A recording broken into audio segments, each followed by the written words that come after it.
Cardiovascular Conference, the critical part of the month.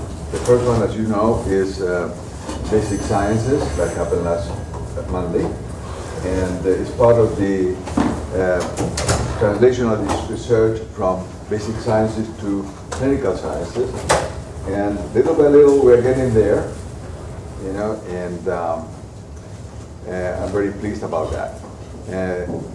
Today we have Christopher Storey, which is a CGY5 neurosurgery resident, who is delightful to have him with us because he's very talented and skilled doing these procedures. And I guess when you get a PhD like Dr. Quillia had recently, you know, congratulations for that, you just, you know, at another level of practice. Anyway, I know it's not that the case, but thank you very much. Congratulations, Hugo and Chris. Please go ahead. Yes, sir. So we'll be covering cerebrovascular, a couple of topics here on that. I'm going to first start off, give a little update. We started our stroke center back on November 2nd. Then I'll give a run on the unruptured aneurysmal cranial nerve palsies, some of the causes behind that and treatment options. Also, we'll look at moya disease for adult versus children and the different types of pathologies and treatment options for that, and look at kind of the future of cerebrovascular surgery with CREST-2 for prevention of stroke. So in our first month, like I said, we went live on November 2nd, 2015. We had 19 stroke activations. This is our new doctor stroke protocol, which gets activated so we get people expedited to CT and get them TPA, hopefully within that golden hour window, and also get them to endovascular if they do have a large vessel occlusion.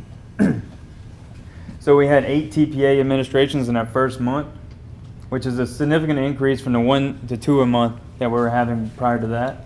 We also had 4 thrombectomy candidates where we're doing 1 to 2 a year. So substantial increase that just improves the patient care. Out of those 4 thrombectomy candidates, we actually were able to get a recanalization on 3 of them, and 1 had to be aborted due to hemorrhage. So with this increased TPA and thrombectomies, of course, there have been some hemorrhages, 3, but only 2 deaths, and so far patients are doing much better. So to kind of just go over the responsibilities between the different services. So for neurosurgery, the doctor stroke page, if y'all have had any interaction with that, you get a 143 page that comes out. 186 means no stroke or not a TPA candidate. Or it means no stroke. 000 basically means the CT is complete, so both us and the radiologist can look at the scan. 200 means there's not a TPA candidate, but they want us to double check, evaluate, make sure it's not an endovascular candidate. 243 means once we review the images, we say they're an endovascular candidate, and so we take them back to our interventional suite. 286, they're not an endovascular candidate. And 243 to 200 just helps us with our calculating our times. That means we've had a groin puncture and we've started our procedure. So our basic main thing, we're reviewing the CTA and CTA parallel with the radiologist, so that way we can double check each other, make sure there's not a large vessel occlusion that neither of us miss. After the patients have undergone an endovascular reperfusion, we no longer need to keep them that 160 to 180 range blood pressure to try to perfuse them. We're just perfusing them at less than 160 because we don't want to cause a revascularization injury and cause a further hemorrhage. We get a CT head immediately after reperfusion, after we're done with endovascular. We get a follow-in in that morning, make sure it's not a delayed hemorrhage. So the following day we do a groin check, H&H, and CT head prior to us completing our duties, and then basically it's managed by neurology from there. So for neurology standpoint, for patients that go to endovascular, basically we take them back whether or not they get TPA. So that's not a contraindication for us. They get a patient, make sure they have an MICU bed, contact MICU fellow, and both teams, all 3 teams stay in contact to make sure optimal patient care for that. And then we have the radiology part of the team. So basically, the initial thing is they clear the CT scanner. We almost treat this like a trauma stat whenever it comes in. So the patients go right to the scanner when they arrive.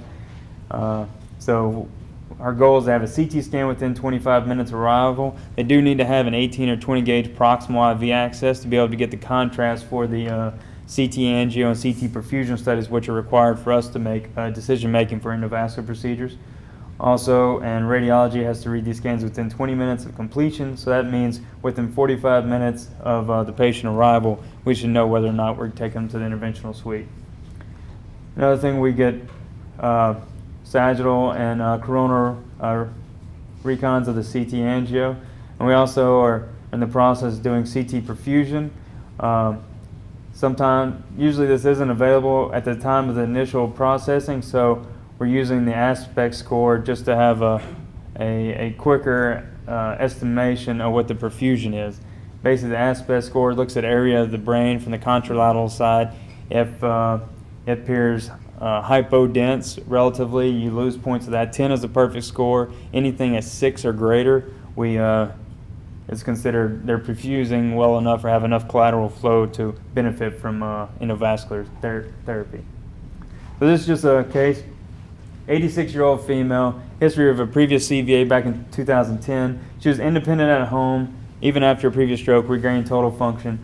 Unknown onset of symptoms. Family refused TPA because of her age. They felt like it would increase the risk of having a hemorrhage. She had a relatively high NIH stroke scale of 15, but her Cincinnati stroke scale was a 3, which is the maximum scale for that. So this is looking at the aspect score. So anterior, middle, and posterior of the cortex, the caudate, insula, thalamus, and internal capsule all look equal and symmetric. So this is going to be a aspect score of 10 prior to procedure. You can see here, we do our initial injection. The right MCA is totally occluded at this point right here.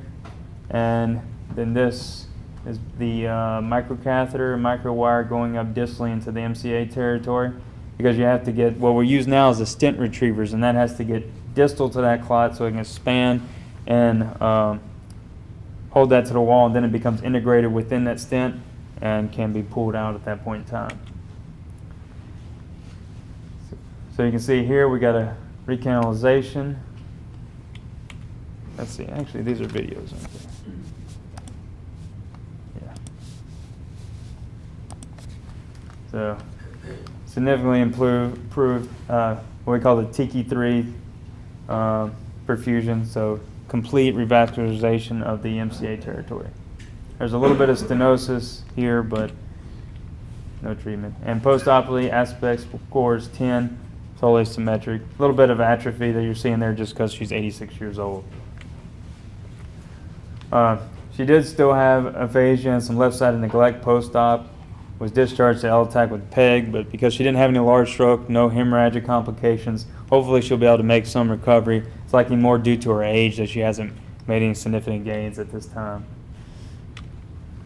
Now we're going to cranial nerve palsies and unruptured aneurysms.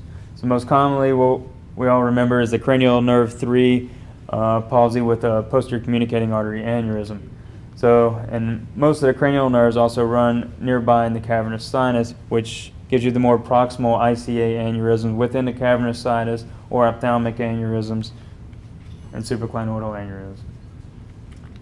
And also the optic apparatus nearby. So this is kind of a review of the anatomy. So here's our carotids here as they go through the tortuous pass through the, and this is the cavernous sinus, blue area, pituitary, optic chiasm. So we have cranial nerve 6 that rides right alongside the carotid, and then 3, 4, and then V1 and V2 segments of the trigeminal nerve.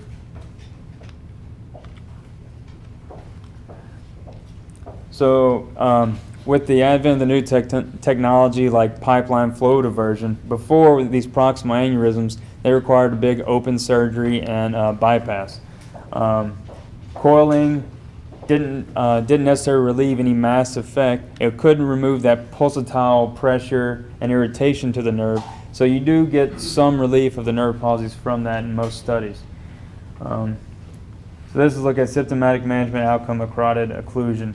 So you can see here before, and this is all just doing carotid ligation, whether or not they had BTOs and bypass. But 92% of the patients had diplopia before, and immediate relief, 75%, but that mass effect has to be reabsorbed by the body, and so you can see after some time, as that gets resorbed, it comes down to about a third. has total resolution. All of these patients had improvement in their symptoms, but they still had some residual function, diplopia left. And so these are patients that actually had worsening symptoms after they had the ligation. So 4 of the patients had a 3rd nerve paresis and 1 had a 4th nerve paresis. 3 of them resolved spontaneously, but 2 of them became permanent. So even by ligating the artery, must have been some perforating artery to the nerve that also caused these deficits since they're so close in proximity.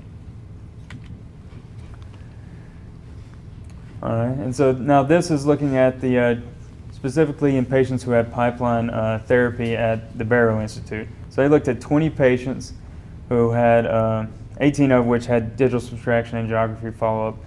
They had, on an average with their pipelines, they had 20% complications. Only 3% were a permanent neurological deficit. Most of them were bleeding complications with the groin sites.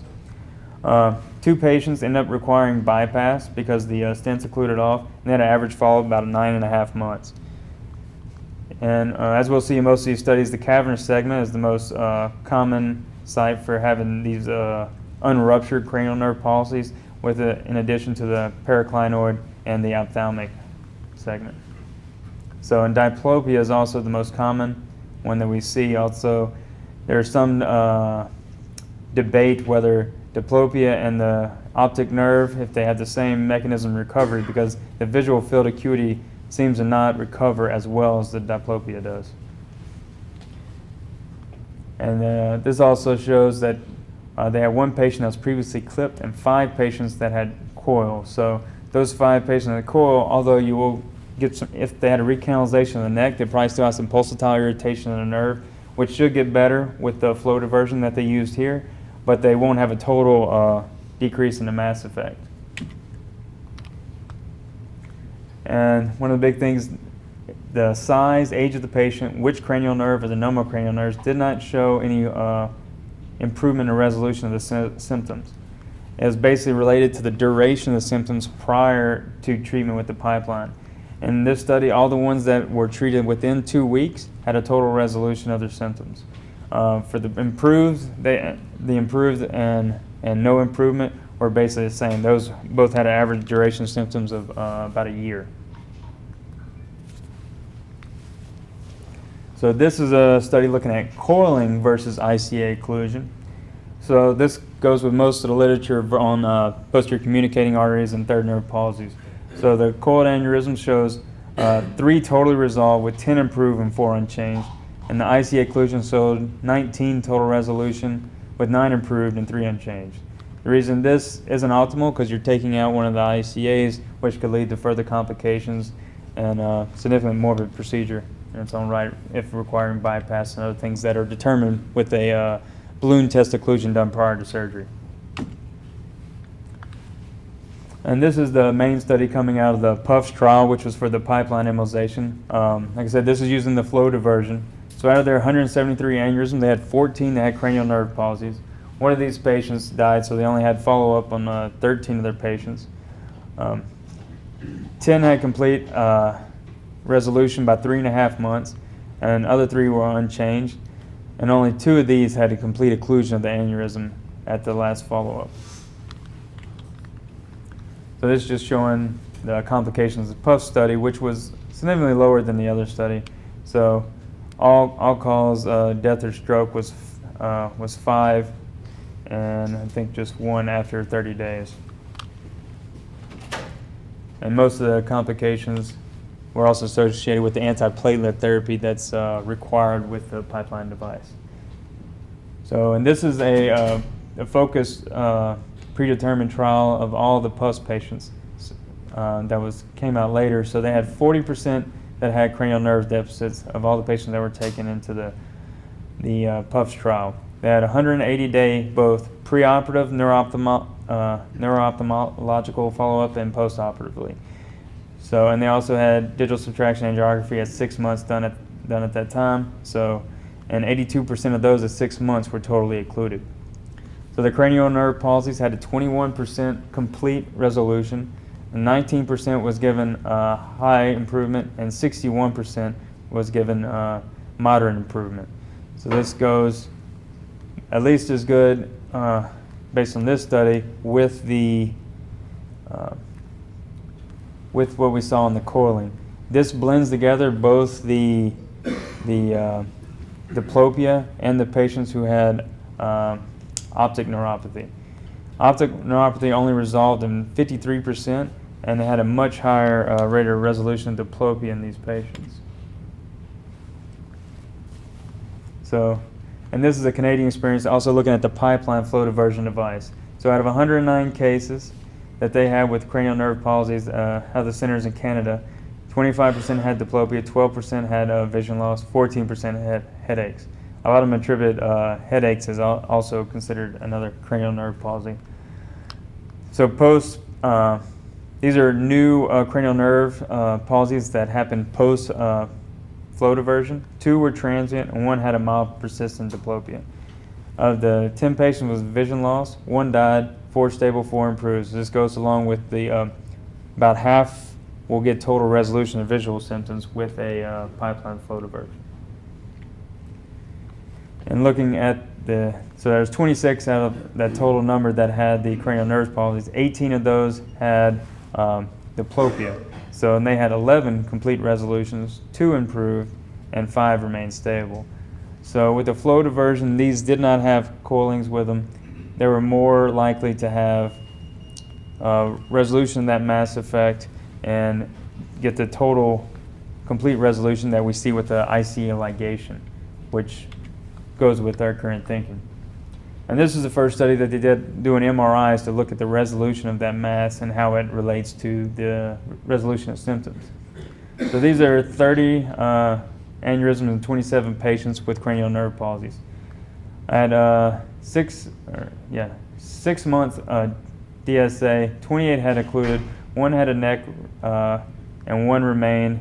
And all of these aneurysms initially were over 1 centimeter in size. So you can see here is the aneurysm, and this is at the 6-month digital subtraction angiography and total resolution, just with basically the flow diverter is a stent that's placed across the neck of the aneurysm here. So here's the preoperative MRI. Here's the 6-month MRI. So you can see here's the flow void here. There's no more flow void present, but you can still see the clot and the mass effect that is presenting there. And then here, that mass effect's totally resolved and been reabsorbed. And this is at 18 months. And so, 27 by 18 months had a complete resolution on MRI, and 1 patient had worsening vision, and he was the 1 patient that never did occlude at all. So 4 of these patients that had pipeline stents, like we saw in the other studies, also had a transient worsening, and they did not see any improvement until 6 months. So the thinking is we don't get an occlusion, so at 6 months you take off that pulsatile irritation to the nerve, and then once it's occluded, then it starts to get reabsorbed and the mass effect gets reduced. So you're not expected to see much improvement until 6 months. The visual acuity on average went from basically everything was normalized from a scale of 0 to 1, and on average went from 0.3 to 0.8 in all the patients who had optic neuropathy. Diplopia resolution was complete in 7 and improved in 3 that had that. And there was 1 patient who had hemiplegia due to brainstem compression that was totally resolved at 6 months. And this is a study by one of our previous residents, Dr. Brown. And so he did a little bit better job about dividing up the aneurysms, mostly looking at optic neuropathy and 3, 4, and 6, which is the cranial nerves that run through the cavernous sinus. As you see here, most of the aneurysms are cavernous sinus segment. Ophthalmic segments are the next most, and periclinoid. These all are right near the sinus where the nerves enter the sinus, so they can put pressure due to usually the large size. And due to the large size of these aneurysms, they have a much higher morbidity intraoperatively for open surgery, and also are much more costly in putting in coils and the number of coils you have to put in to try to coil these aneurysms. So the Raymond class, this is a class of occlusion for flow diversion. Type 1 means total occlusion, type 2 means neck remnant, and 3 means still filling of the dome. So they had on average 8.4 month follow-up. 65% at 6 months were totally occluded. At 9 still had a neck remnant, and 5 still were persistent filling of the dome. They had 13 that had 12 months of digital subtraction follow-up. 11 were totally occluded. 2 had a neck, and there were no more that were still filling the dome. So some patients take a little bit longer. Usually after 6 months of being on dual antiplatelet therapy, if there is still some neck remnant or some filling, they'd scale back to just aspirin, and hopefully with that decrease in the antiplatelet therapy, they're able to occlude the remainder off. And you can see here the complications, usually GI bleed, a couple strokes, and 1 new cranial nerve deficit they also noted in their study. And so this is a look at less than 6 months, the rate of occlusion, so still pretty low, and as you go further out, the occlusion gets better. So one thing, these aneurysms, if they're intradural, basically means they're more distal than the cavernous sinus, there will be still a rupture risk with them until they're totally occluded. So, and it's not an immediate treatment like the other, like coiling and or ligation and bypass. So that does have to be explained with the patient at the time. And with that, last study showing the occlusion rate over time, this shows you the cranial nerve palsy. So the dark is cranial nerve 2, and then these are the cranial nerves of extraocular movement. So at 6 months, you still see improvement in optic neuropathy, but you don't see much after that. But diplopia, as that mass effect is continue to be reduced, continue to see improvement over times, even past a year in some studies. So in their study, patients, they also saw that same relation to duration. So every single patient that was treated within 1 month had a total resolution of their symptoms, and after 1 month, only 44%. So 30%, the patients that had a complete deficit, 30% improved, partial deficit, 70%. This was a trend, but didn't quite reach significance here. Whether or not there was previously coils used in these aneurysms didn't affect the amount of resolution. Also, whether or not the aneurysms were greater than or less than 2 centimeters, or if they were older or younger than 60 years of age. Basically, kind of conclusion, we look at flow diversion as safe, effective alternative for treatment of unruptured aneurysms because the morbidity with surgery and coiling are mostly at the time of the procedure, and flow diversion complications come later due to the antiplatelet therapy and possible occlusion of the device. Very rarely is there, will the device not open. Usually it can be retrieved if that happens, but there have been reported cases and cases here where it wouldn't open and patients required subsequent care for occlusion. Yeah. Can you tell if the utilization of that device is actually participating in any of these outcomes? Initially? Or long term? Because it seems like some of these patients are really benefiting from it and some not so much. Yeah. Well, I guess I'm just comparing this to what historical literature looking at ligation. So, and the coiling. So the mantra is with open surgery, you get a direct decompression and you get a long-term, more complete resolution of your cranial nerve palsy. With coiling, you don't really take away the mass effect because you're filling the aneurysm. It gets occluded, so there's not a pulsatile mass hitting that nerve and irritating it. So usually you get some relief, but there is, hopefully it gets relieved enough that it's correctable. You know, you still get some people that get total relief, but your number of complete release is lower. With the flow diversion, you basically are preserving the ICA, hopefully, and also allowing for the resolution of the mass effect and taking away the pulsatility. There are some studies that show just by the flow diversion alone, because the high pressure isn't going out into the aneurysm anymore, that they have pretty immediate relief of their symptoms. So, and then as the mass effect goes down, they get almost complete. With this, mainly the only thing that's shown that it makes a difference, like you said, is the time of onset. treatment with endovascular. The faster we treat the patients from the time of onset gives them more chance of recovery with endovascular. Endothelialization with the pipeline takes 3 to 6 months, depending on how long the aneurysm takes to occlude.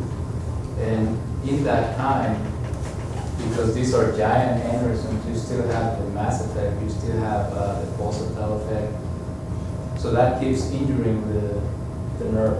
Mhm. And that's why surgery shows better results in patients that have long-term injury. Because if the patient has a deficit for 2 months, then you immediately take out that the inflammation around the aneurysm and the pulsatile effect. I mean, it gives them better chances. I don't think the actual endothelialization of the stent plays a role in Well, this. Well, I guess the question I should have asked is the integration into the vessel wall. Because once that diverter is there, you've got a space between where that diverter would be and you could have that pulsatile effect. So in reality, from a biophysical standpoint, you're not really solving the problem of the mass impinging on the nerve. And that pulsatile effect is going to keep hammering it.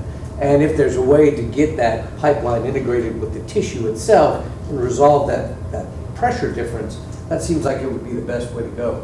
Surgically, obviously, you could do that. Eventually it right? happens, but it takes 3 to 6 months for that to happen. Right, And we can right. see it when we do the angiograms. We actually see a space between the device and Yeah. the vessel. Sure, sure. And that's when we know that it's endothelized and the patient is cured. But like you say, if that doesn't happen, then you still have that pulsatile Right, effect right. and the injury keeps happening. If we can make this flow diverters work faster, then we can probably have better results with chronic nerve pulses. What about a bioabsorbable material? There are some devices that are being tested, investigational devices with some of that. There are also some devices that are being tested that have, this has a tight mesh, so the holes are tight, so they're trying devices with even smaller holes to try to increase that occlusion rate. And there are devices that are going to have some kind of coverage around the stent to help them increase endothelialization and also decrease the chances of having any kind of thrombus with this. So covered devices with some biomedicine. But that's all, and it's happening now, but it's still investigation.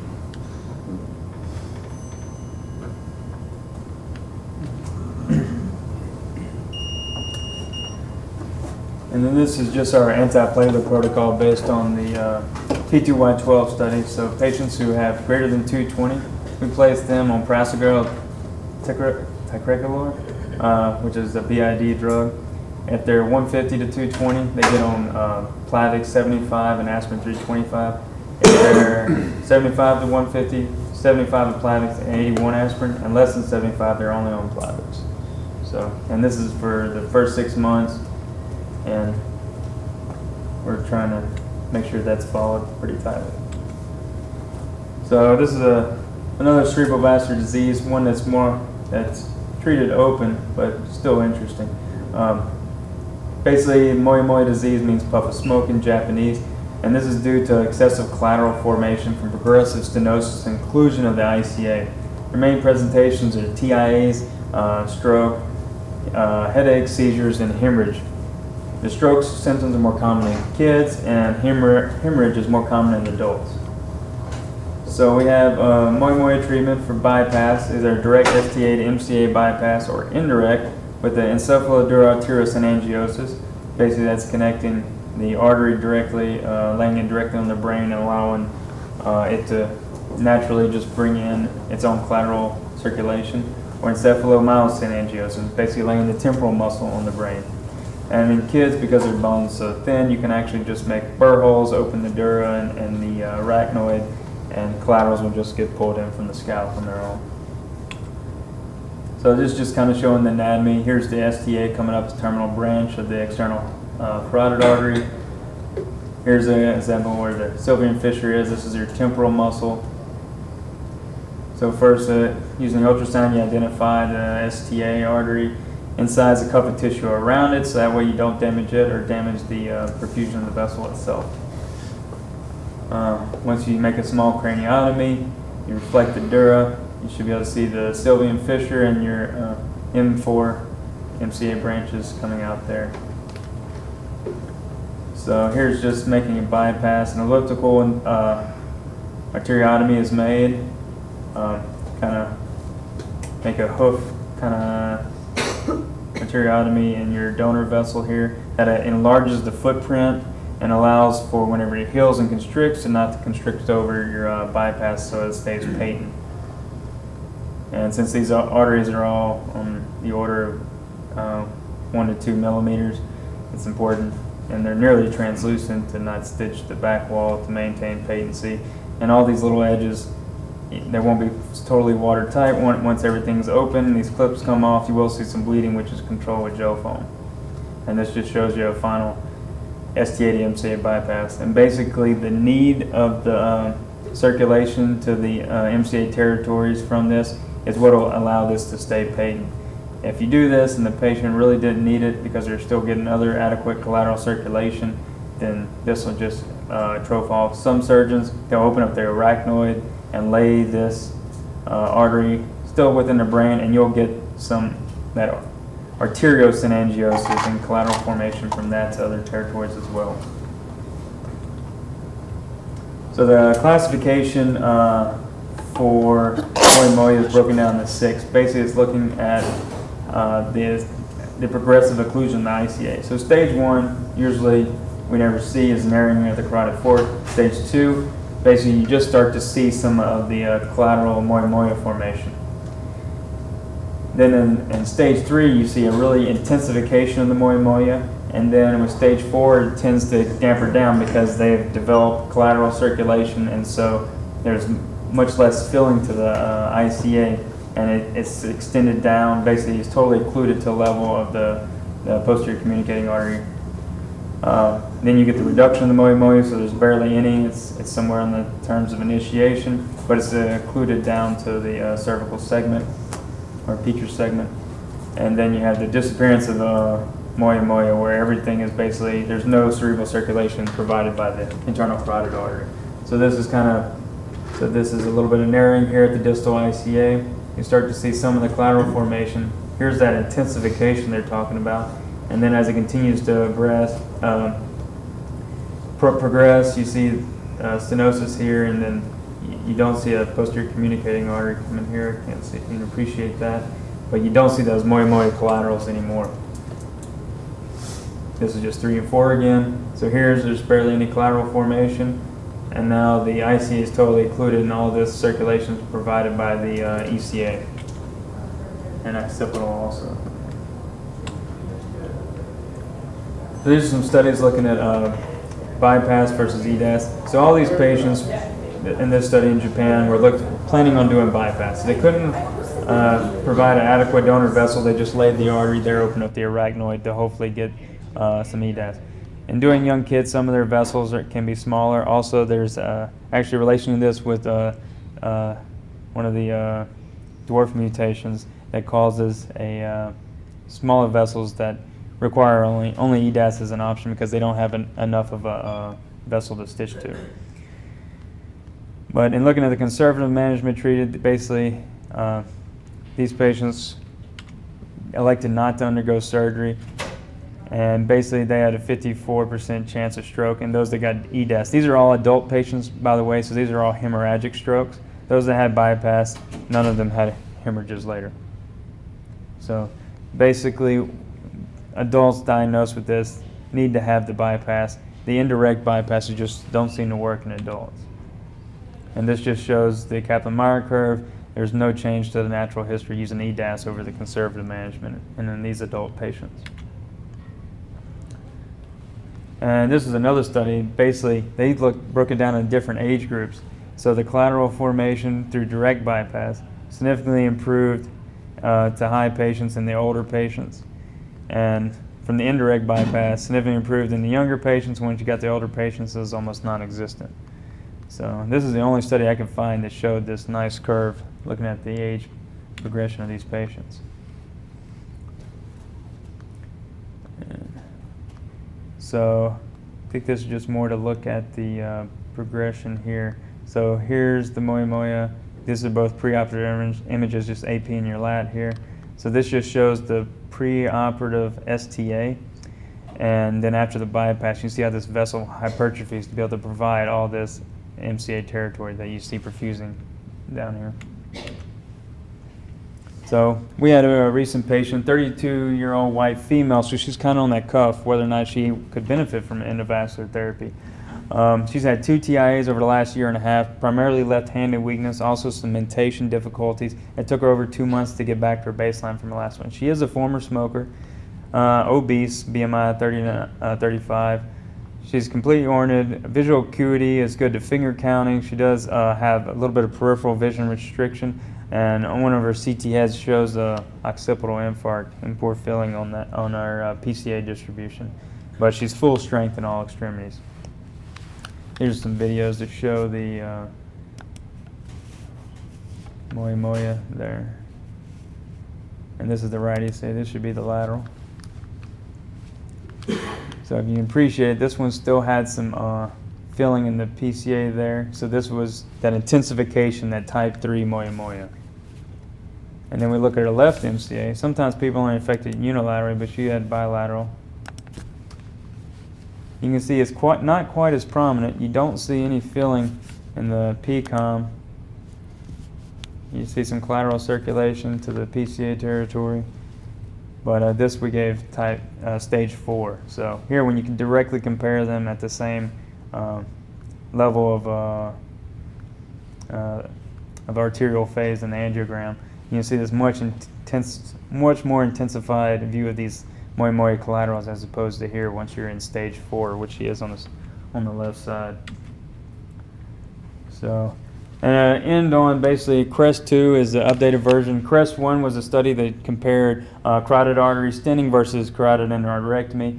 The main thing we got out of that study was that patients who were older than 70 years old benefited more from carotid endarterectomy, and the younger patients did better with stenting. This was kind of counterintuitive. The patients with open surgery, they were thinking we're going to do better in the younger patients. There was no medical arm in these patients, and but one of the main things they did, they had surgeon interventionalist credentialing to make sure they maintained a high level of care, had high follow-up, and a low morbidities with their patients. So now they've created CREST-2, which is actually 2 parallel studies comparing each therapy to intensive medical management. So it's carotid endarterectomy versus intensive medical management, and carotid artery stenting versus intensive medical management. So in their intensive medical management, it includes controlling hypertension, lipidemia, diabetes, weight loss, smoking cessation, and aspirin 325. I couldn't ever find anything why they didn't go with Plavix, but that's about the only discrepancy I have with it. They're enrolling at 72 sites, and after the first year, they're up to 139 patients. So I'll be looking forward to see how this. A lot of people predict with the improvements in statins and everything that this probably will show that stenting and carotid endarterectomy is going to be much more a previous thing. That was the Aneurysm vacation. So, any other questions or anything?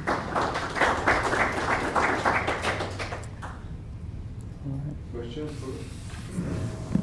Sorry. No, the moya is a little more open surgery, but I think it's still a pretty interesting disease process.